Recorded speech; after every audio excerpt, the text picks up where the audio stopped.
Its doors are open, its confidence restored.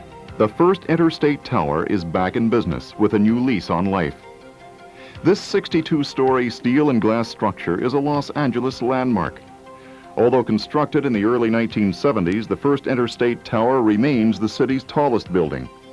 It's also among the city's largest, boasting more than 1 million square feet of office space.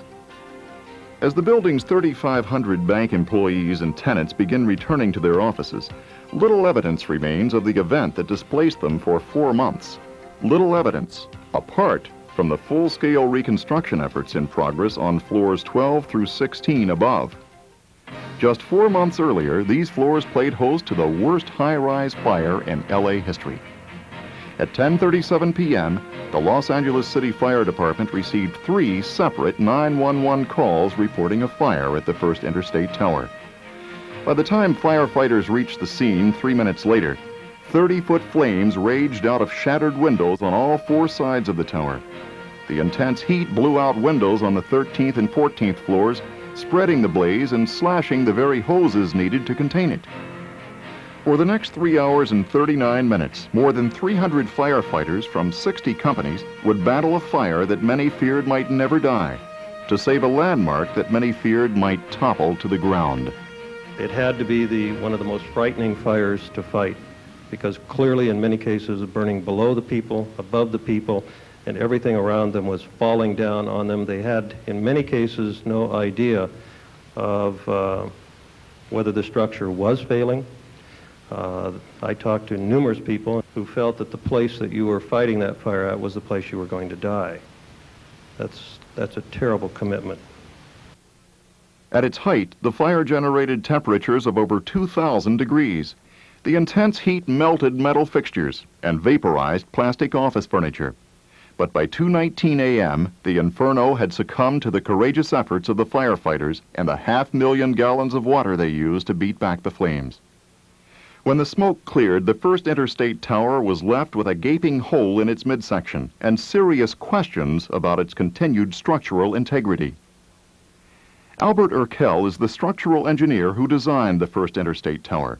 You have a 50-story building literally sitting on top of this fire-damaged portion of the building, and the column loads are in the range of 5 million, anywhere from 3 million to 5 million pounds of load coming down.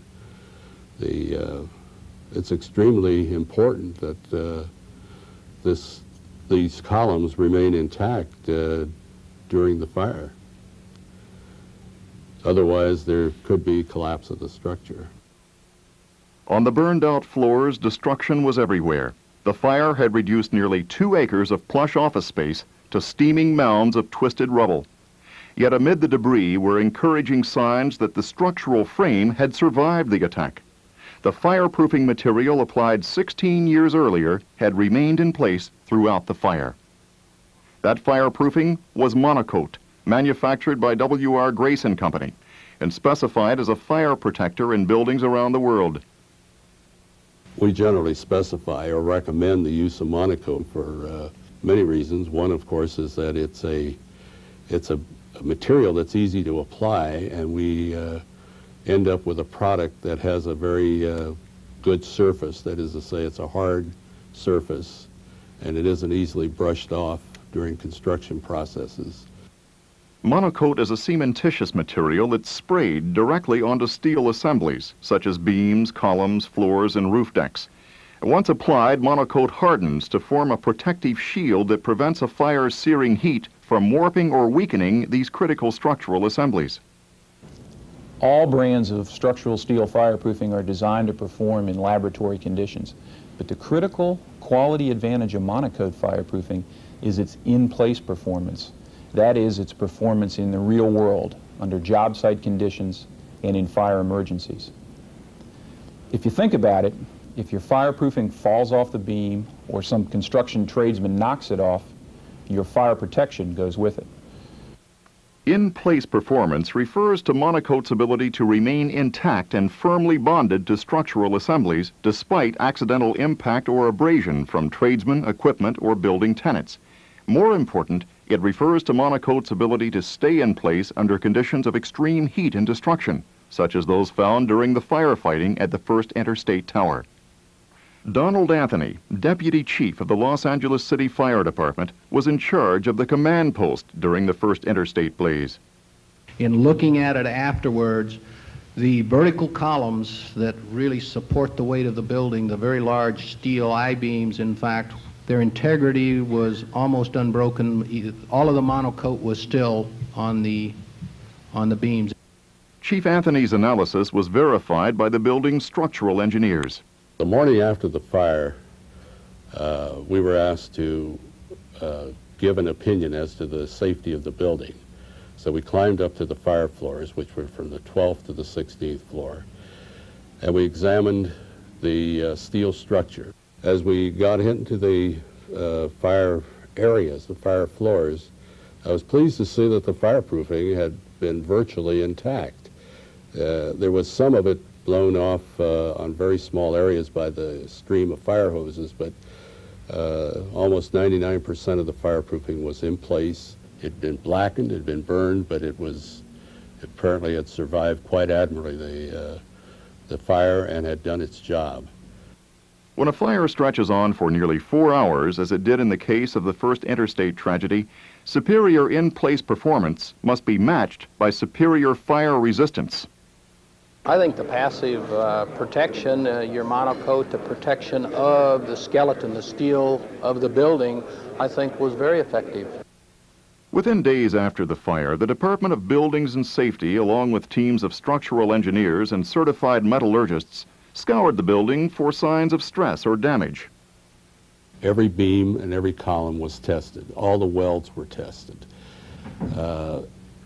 We introduced pieces of the beams and elements of the structure into the laboratory for chemical and strength characteristic testing. The sum total of this effort after several weeks was that the structural steel in the building had suffered no compromise in its original design strength. So we felt confident to proceed with the restoration of the building itself. Shortly afterward, the building was recertified for occupancy by the Department of Buildings and Safety. The building's owners proclaimed the good news in full-page advertisements that declared the fireproofing material did its job. For James Luckman, the tower's principal architect, there's satisfaction and relief. Naturally, when we design the building, from a life safety standpoint, we have two major areas of concern, earthquake and fire. And this was the first time one of our structures had ever been through a major fire. We were very interested to see how all the systems would work, fireproofing of the steel, the general fire retardant requirements, life safety systems and such. And the most important thing to us is that the building came through the fire with every system protecting people and the building exactly as it was designed to work. The First Interstate fire was a modern-day towering inferno, fueled by the presence of highly flammable furnishings and the absence of an automatic sprinkler system. Although sprinklers are not required in pre-1974 buildings, the owners of the tower were indeed installing sprinklers at the time of the fire. The system, however, was not yet operational. I think the thing that we need to remember about fire protection in high-rise buildings is that while we have come a long ways over the years, the basic system that we have to rely on is the passive protection of the steel, i.e. fireproofing, that makes the building so-called fireproof.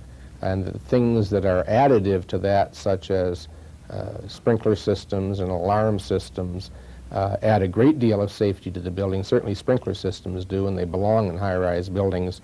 But we can't afford to say because we have a sprinkler system, we no longer need the passive system. We need fireproofing of the steel, and in my opinion, we always will need the fireproofing of the steel. I think that probably the single biggest lesson is that built-in fire protection systems, built-in detection systems have to be put in place. You have to build in fire protection. You have to protect people.